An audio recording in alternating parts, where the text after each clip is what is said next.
Hello and welcome to my worst, disappointing and DNFs of 2021. So I split it into three sections because I didn't want to do three separate negative videos. But before starting, I just want to say this is just a personal opinion. I don't mean to offend anyone. I'm not right in my opinions, I'm not wrong in my opinions, it's an opinion. So if you love any of these books, I'm really glad they've worked for you. They just didn't unfortunately work for me for varying reasons. So I'm going to start off with the books that disappointed me this year. Then I'm going to go to the books I DNF'd this year. And then I will speak about the worst books that I read this year. So without further ado, let's get started.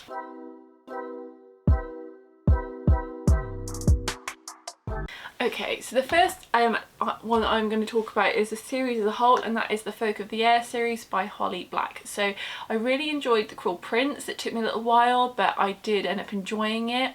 The Wicked King I really didn't like until the last bit when something of interest happened.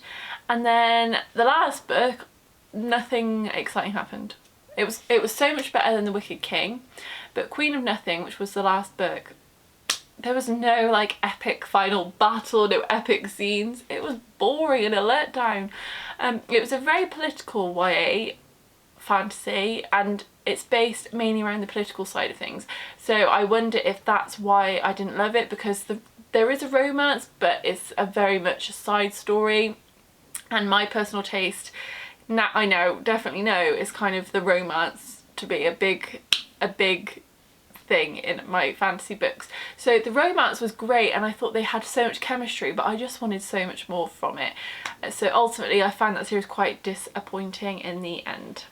The next book I found a bit of a disappointment for me. It wasn't a bad book, but I just expected to love it a lot more, especially when I've got a hell of a long way to go before I get anywhere with the series, and that is The Eye of the World by Robert Jordan, which is the first book in the Wheel of Time series. I didn't love this. I really didn't love this. Took me a long time to get through, but it is a big book. But I liked the characters.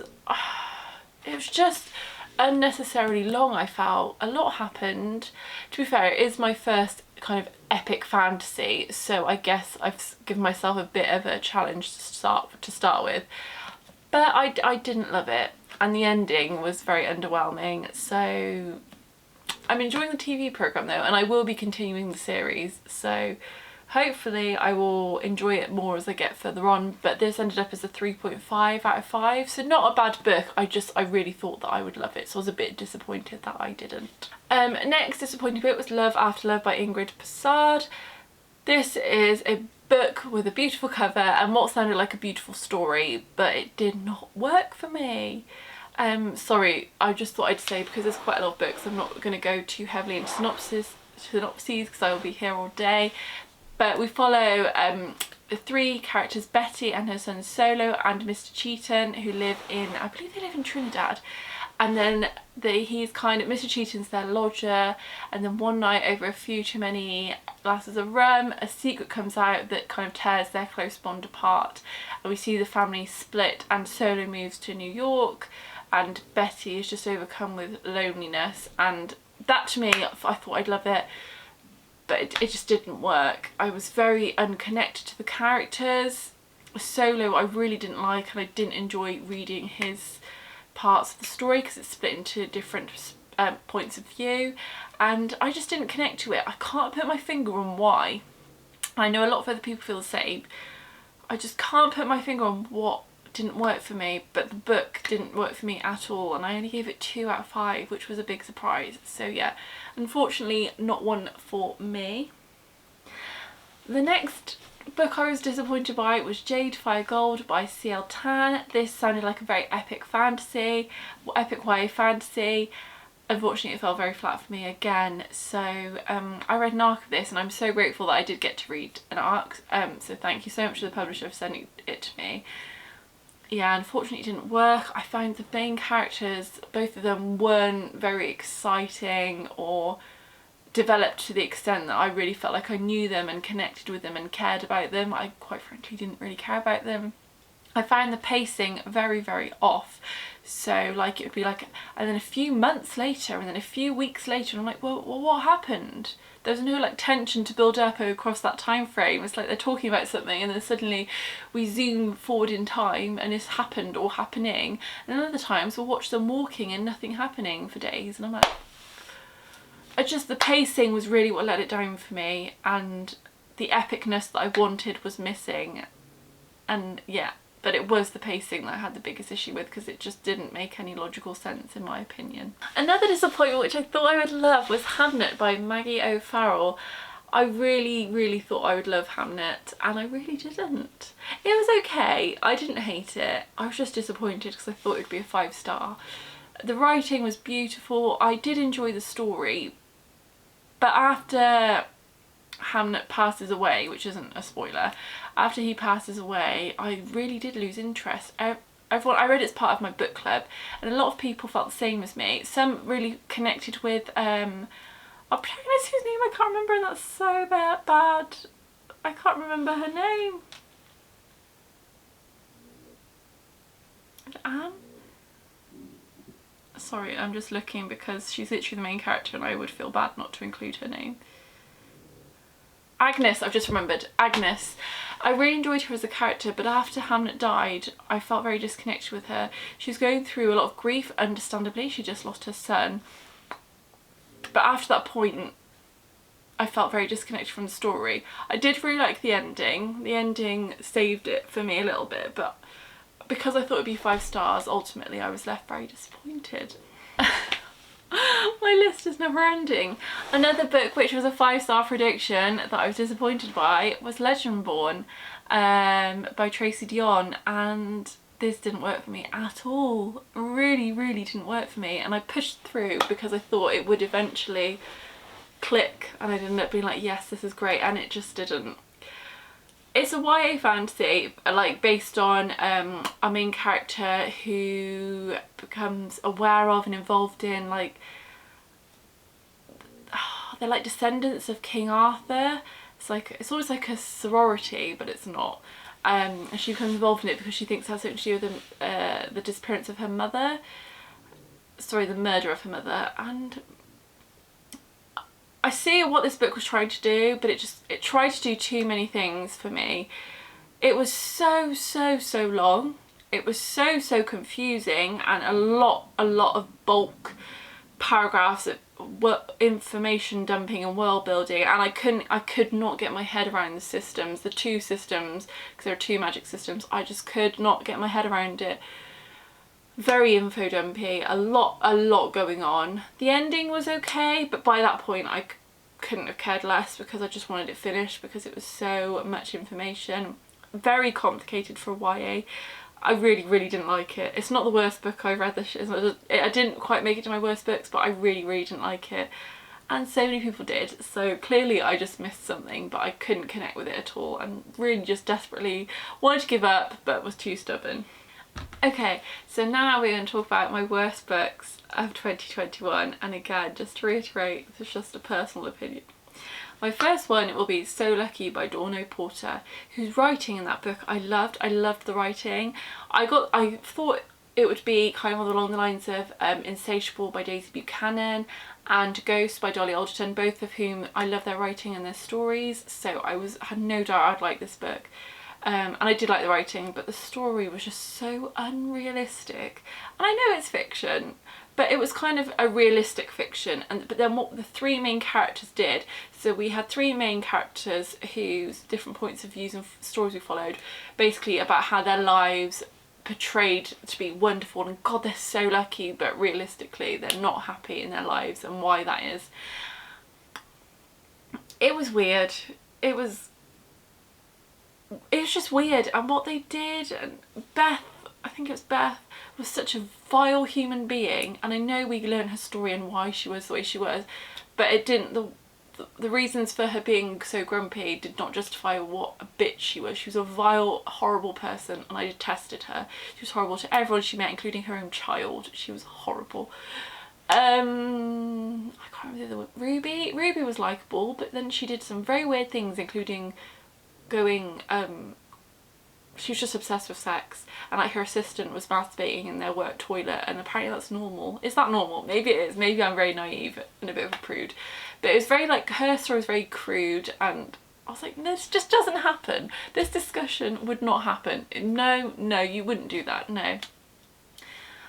Yeah, the story was unbelievable, and it just made me frustrated, because I was like, this is trying to be a contemporary, fresh fiction, but it's so unrealistic, I can't take it seriously. And the message it was trying to give was such an important one, and something I thought I'd enjoy, but it didn't work for me, unfortunately. The Prison Doctor is a non-fiction by Dr. Amanda Brown, and I absolutely hated it. The woman, whilst I was so interested, I thought I'd love it. I thought I would love it. I was like, yeah, I'm going to learn all about the prisoner's stories. It's going to be really interesting how she deals with what she has to deal with, where they've come from, their backgrounds, why they're in there, etc, etc. No, no, no. Don't go into that book expecting that, even though that's what it's marketed as. This book is basically, well done me. Well done. God, I'm good at my job. And I have no doubt she is. I would never discredit what she does, the passion she feels for her job, which is very clearly there, and the many hours she spends. How amazing she must be at her job, because I'm sure she is. However, this book did not sit right with me, and I think you can tell. It was just very well done me. It was well done me, and if something dramatic happened, be like, oh, how, well, I helped, and oh gosh, that really affected how I felt, and I will be walking along a beach and thinking about that and how it's impacted me. Like, oh, it's just well done me, and no, I just didn't like it at all. It's very much us and them. But when she suddenly walked away from like the GP practice, oh, she was so much better than GPs, let me tell you. She went to a party with all other GPs, and she just didn't belong there, because she wasn't involved in that anymore, because she worked in a prison, and just, she's so much better than them. And oh, hated it. I won't say anything else because I'm being mean, but I hated it. Another worst book, which is gonna feature in a lot of best books of this year, so I know this is just me. I don't really know many of the people that hated it as much as I did, but Piranesi by Susanna Clarke, I just didn't get it. I didn't get it. My brain just wasn't clever enough to get it. I'm not going to say any more about it because I don't want to give away any plot points.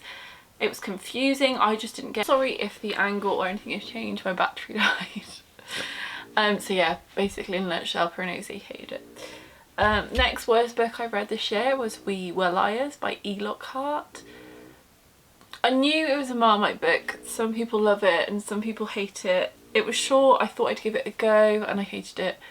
I was like, oh my god, the ending, it'll make you cry. No, load of crap, not for me. So I have to say, it's a contemporary YA, kind of like a mystery, trying to figure out what went on, what happened. Don't bother, don't waste your time, it's rubbish. Next was Girls of Paper and Fire by Natasha Nagan. I really thought I'd love this. I thought I'd love the message, and I do appreciate the message it was trying to achieve. It was refreshing to kind of the book to deal with, so it was based around the king forcing young girls to be his concubines, and that was refreshing. However, aside from that, literally nothing happened in the book.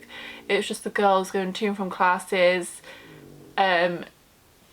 finding out who'd been picked for the day to go and visit the king, and nothing else happened. There was a bit of action at the end, but that I didn't care by then, and I skimmed it, to be honest.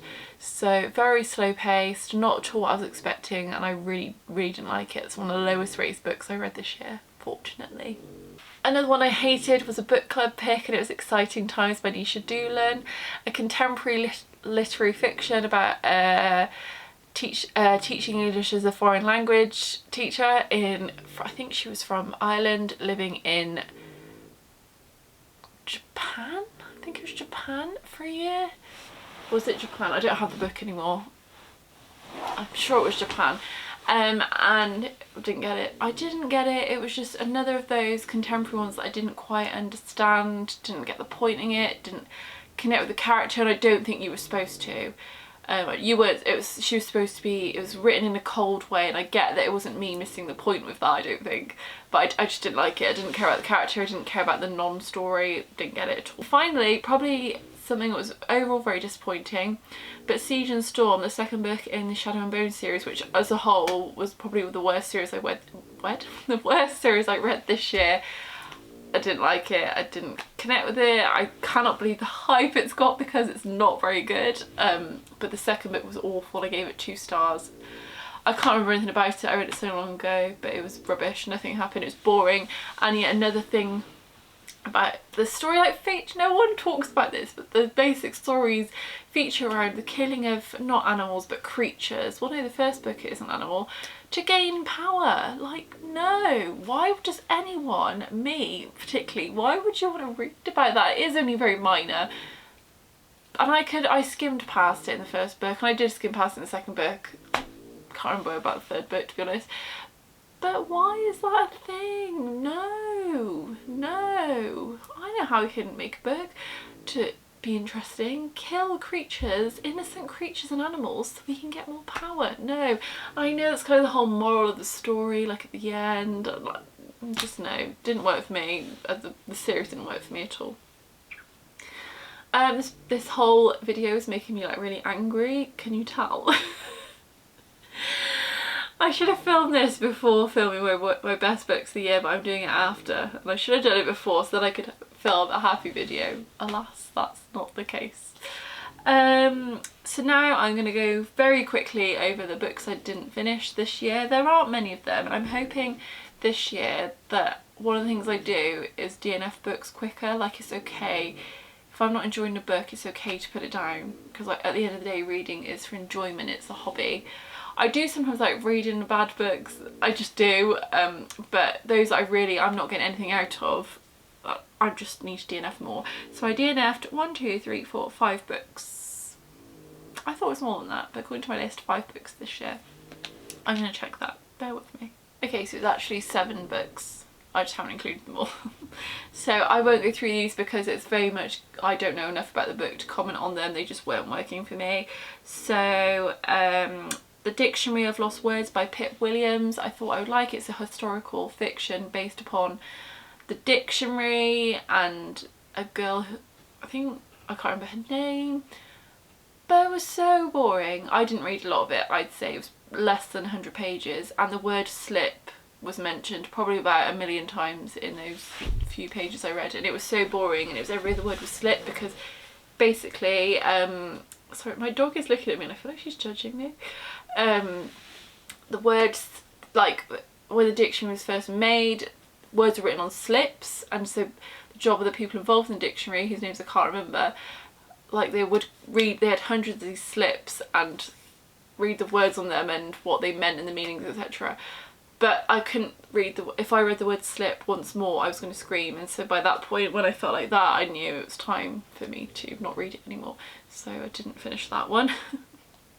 Another one I finished very quickly, admittedly it was when I was in a huge reading slump, so it could have been me, not the book, but it was Arsenic and Adobo by Mia P. Manansala, sorry I said that wrong, which is like a light-hearted murder mystery. I read 60 pages and hated it, so I DNF'd it, but I could have been the slump I was in. It just wasn't interesting at all.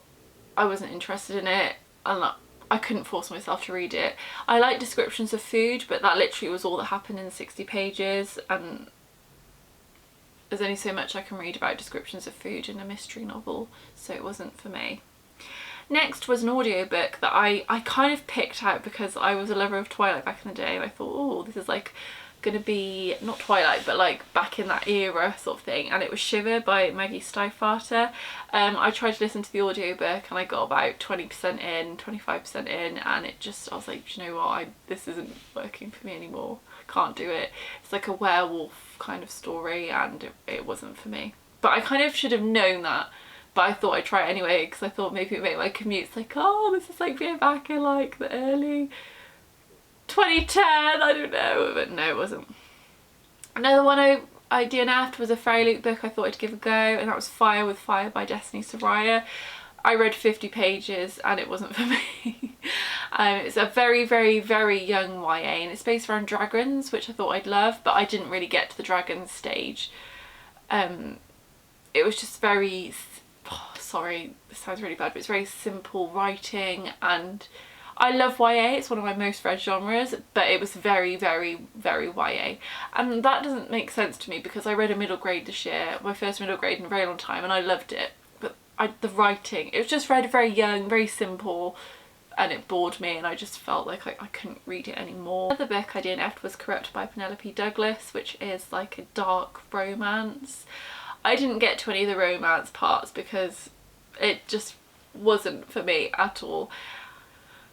I'm not old. I don't think I'm old. I'm 28 and reading about these 4 horsemen who, it says 2 timelines, like 3 years ago and now. So 3 years ago I think they'd have been about 21 and our protagonist 16, no, yeah, 16, and now so she's 19 and they're what, 24?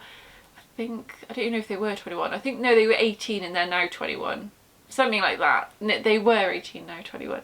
They just felt very young, and I was supposed to like believe that these 18-year-olds were in their like Hades, what they called, I can't think what they called, the masks, horsemen, they were the horsemen or something. They like ruled the town and like just went into the schools and took kids from it, and the teachers were like, yeah, all right. And then little did I know that what they were taking them to, and including the 16-year-old girl, was sex parties. So she is put in a blindfold by one of the main guys and has to listen and then watch this woman have sex with, I think it might be multiple men, in front of everyone, and they're all like school kids. No, no, no, no, no, no, no. And that was all I got to. And then she did something like in her current, she like is in an apartment and he lives there as well, and she painted her all red, and then even though she's a grown adult now, she decides to like run away from him in like this like men's club and thinks it's funny. I just, no, it didn't work for me. I DNF'd it very, very quickly because I felt very old and very uncomfortable, basically. The other one I very recently DNF'd was The Lamplighters by Emma Stonex, which is such a shame, but it refers back to what I was saying about the binding. I was reading and loving The Lamplighters, and then I thought I'd look at some reviews, and I'm glad I did because a lot of people mentioned there's another very graphic killing of a dog in front of a child, and the child is made to watch. Apparently it's like torture and a graphic murder, and I just cannot read that. And I thought I'd try and carry on and skip it, but knowing that that exists in the book, excuse my dog, and knowing that that exists in the book, I can't read it, so I did DNF it, which is I'm sad about because I was really enjoying it, but knowing that existed in it just ruined it for me, and I'd be stressing about when it was going to come, and as soon as I'd read the mention of a nice dog, no, no, so that had to DNF. And then one I've literally DNF'd 2 days ago, and I'm debating whether, because I think I'm in a bit of a slump, and I'm debating whether it's just the right book at the wrong time. But then I'm also like, I've got nearly 200 books on my TBR, just leave it and move on. Maybe you can persuade me if it's worth reading. It's The Long Way to a Small Angry Planet by Becky Chambers. I thought I'd love this. So if you're into gaming, you may have heard of the game franchise Mass Effect, which is a sci-fi, very heavy story character based game that I love. I've played countless times, the amount of hours I've put into it. I love the crew, I love all the characters, I love the story. So when I saw this, I was like, yes, I'm going to love this. This is going to be like a novel of Mass Effect. Knowing it wasn't Mass Effect, the same sort of thing. Because I know it's about a ship called the Wayfarer, and the crew who are all different species from all over the universe and galaxy, so they're not just humans, and how they all like come together. And it was so boring. I read 50 pages and I was so bored. So bored. I know it's a very character driven, like I wasn't going into it expecting an action-packed sci-fi, but ultimately I was extremely bored, so I had to DNF it. But if I should try it again when I'm feeling a bit less slumpy, can you let me know, because I may be persuaded on that one. And those are my disappointing, worst and DNF'd, which means did not finish by the way, DNF'd books of 2021. Let me know what books you didn't like in 2021, any you didn't finish, or if any of these I should really try again. I would love to know. But thank you for watching this video. I'm sorry it's a bit negative. Maybe go and watch my happier best books of 2021 now. But have a lovely day whatever you're doing, and see you again soon. Bye.